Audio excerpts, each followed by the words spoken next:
Kwento ko sa inyo kung paano nabuo itong impeachment na ito at kung paano na-impeach si VP Sara Duterte sa Kamara at ang tamang term na impeach with ED. Kasi minsan may mga nagmamagaling na sinasabi hindi pa impeach banat bay. Huwag ka kasing magmagaling, mamaya papaliwanag ko sa inyo. Impeach po ang tawag po dyan, with ED. Na-impeach na po siya sa Kamara. Yun po ang nangyari, okay? So ipapaliwanag natin lahat yan. At saka ano ba magiging proseso? What's next? Kasi nag-adjourn na ang Senado. Matutuloy pa ba ito? Bakit nila ginawa ito amidst the last day? Okay? Kasi magtataka ka bakit pa nila ginawa na last day ng Kamara bigla pa nilang isiniksik ito? Unya-unya pag-usapan natin. Lahat yan, dadalihin natin. Lahat po yan, ipapaliwanag natin kung bakit po nangyari yan. Parang marami sa atin medyo naguguluhan sa mga nangyayari. At yan ang ating tatalakayin ngayong araw na ito. Kaya makinig ka lang dyan, huwag kang maglilipat ng channel. Huwag ganun ang ganun Hindi ba dyan ganun ang ganun Alam mo ano yan, delicates yan. Baka magnanayang kamay mo sa kakaganon-ganon mo. Ayan, kaya abang lang kayo dyan kasi ikikwento natin, pag binitawan nyo ito, mawawala kayo sa kwentuhan, mawawala kayo sa paliwanagan. Okay? So simulan na natin. Ano ba nangyari ngayong araw na, kahapon At ito yung nangyari. Okay? Simulan na natin. Pasok. Higit sa 200 na mga mambabata sa mababang kapulungan ng Kongreso ang pumirma para isulong at i-verify ang impeachment complaint. Ito po yung pang-apat laban kay Vice President Sara Duterte. Inihabol ang nasabing reklamo dahil ngayon po ang huling araw ng sesyon bago mag-adjourn ng Kongreso para sa midterm elections at sa 2 na Hunyo ang kanilang balik. Naku po, grabe hinabol talaga.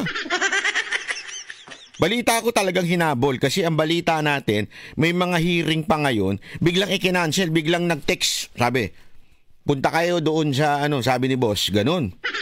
Hindi, meron talagang puwersahang nangyari. Pag di kayo pumunta, wala kayong akap. Pag di kayo pumunta, wala kayong IX, Punta kayo doon, mga alalay, mga alipin, yan daw nangyari. O, tuloy.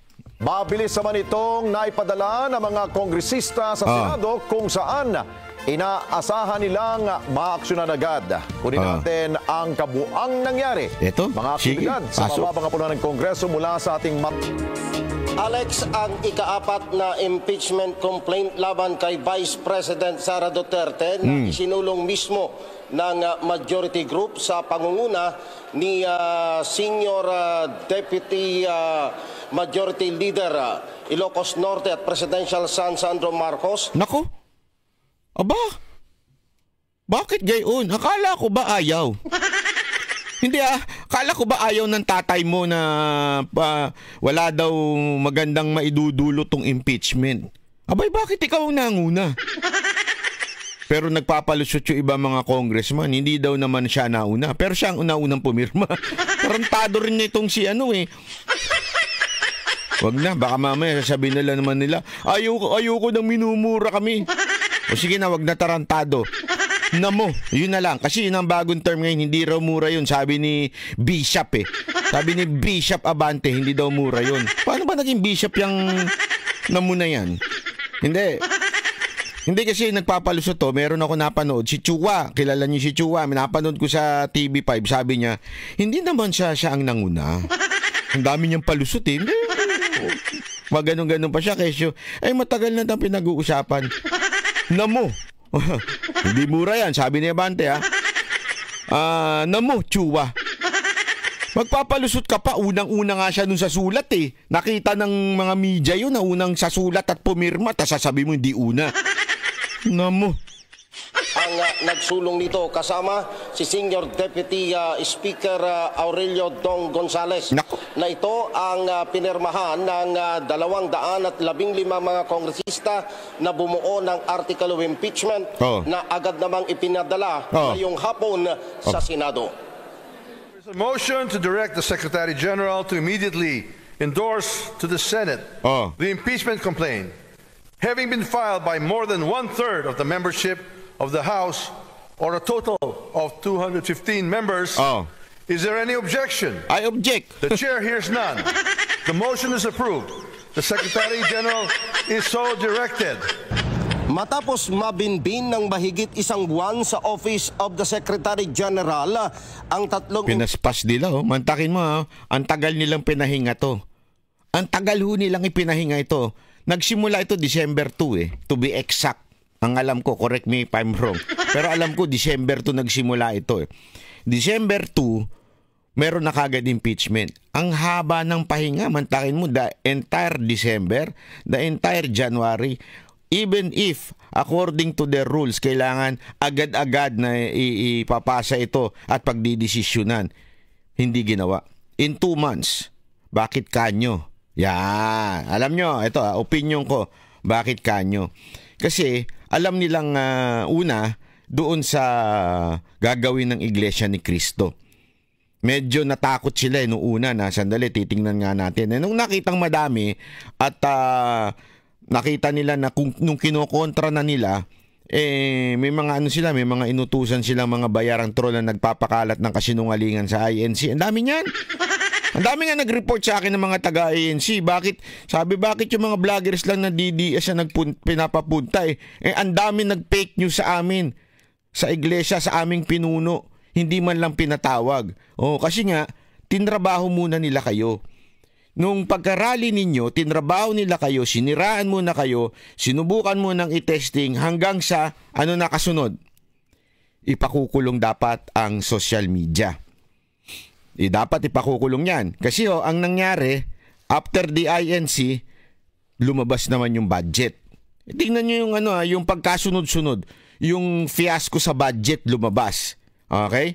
Tapos, makikita mo, kailangan ng kailangan ng distraction, ika nga.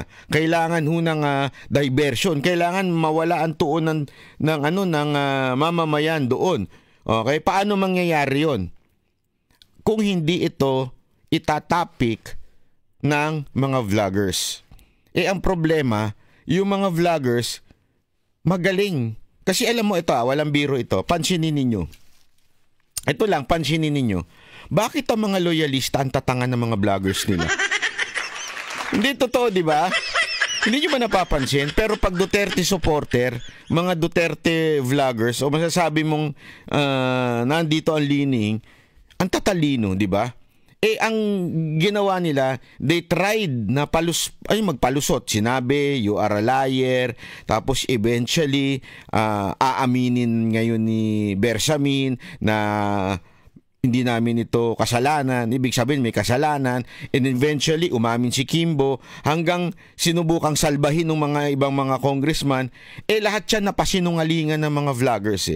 Lahat yan na-expose ng mga Duterte vloggers o masasabi nating mga anti-Romualdez vloggers na patunayan na tinatarantado nyo taong bayan.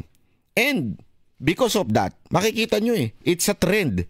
Even mga hindi Duterte supporter naniwala doon at nakita nila yung tarantaduhang ginawa. Hindi lang pati Makatae Black, pati yung mga Dilawan, mga Pinklawan, nakita yun. Kahit yung mga pretending na nasa gitna, nakita rin yun. So talagang wala. Wa-effect. Okay? Wa-effect. Bakit to?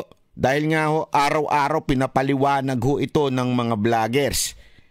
Para madali, ang ginawa nila, inimbitahan nila ngayon yung mga vloggers. Na alam mo ang intention ay ipakulong. Di ba Prepared. Lalong-lalo na, mamaya pag-uusapan natin yung sa ibang video, pag-uusapan natin yung pikon na si Bishop Abante. Wag na nga natin tawagin Bishop Abante yun. Pangit kasi pakinggan, nasisira yung mga ibang bishop. Dapat ang tawag na lang natin yan, Namo Bante. Namo Abante, yan. Since ikaw naman nagpauso niyang Namo, ibabansag na natin siya yan, Namo Abante. Di ba?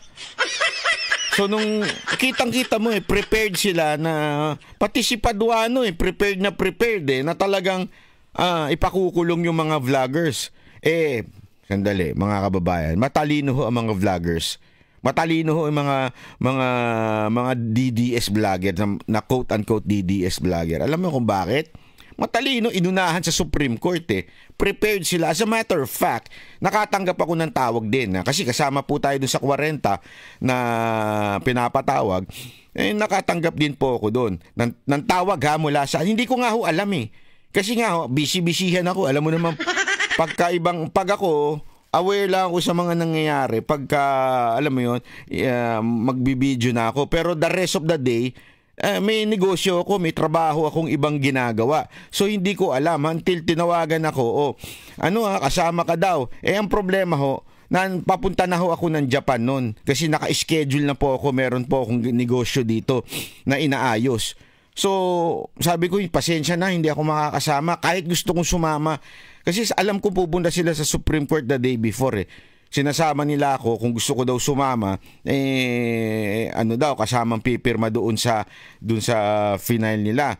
Sabi ko nga, pasensya na, hindi ho talaga ako kasi hindi ko na mabago. Ang mahal-mahal ng ticket eh. Hindi naman po tayo ganun kayaman. Middle class lang. Hindi totoo naman. So, ano ang punto ko dito? Kita ninyo, yun talaga ang plano. Kaya pala sila magpapakulong itong mga vloggers ay dahil kinabukasan meron na silang plano na i-impeach si VP Sara Duterte. Yun ang katotohanan. Meron na ho silang plano. At to lessen the noise, to lessen the people na pumalag doon sa kanilang, kasi mantakin mo kung nakukulong yung 40, sabihin nyo ba, hindi ba imposible? Naku, walang imposible sa mga demonyong greedy na tao. Walang imposible dyan sa mga yan. Puro mga greedy ang mga animal na yan. Talagang wala imposible ang gagawin nila. At prepared na yan. Hindi ko kami ikukulong sa kamera. Ikukulong kami sa mga presinto. Yun ang ginawa nila kay Grijaldo. Kinulong sa presinto, di ba? So, ibig sabihin po nun, bawal ho mag-cellphone. Sa madaling salita, imagine niyo yung 40 na yun, hindi ho makakapag-vlog about the impeachment. Diba? Di kahit papaano, medyo hindi ganun mag-iingay kung papaanong tunay na nangyayari sa impeachment. Kaya yun ang kanilang lumabas na plano talaga. Ikulong ang mga vloggers para dito sa impeachment nito.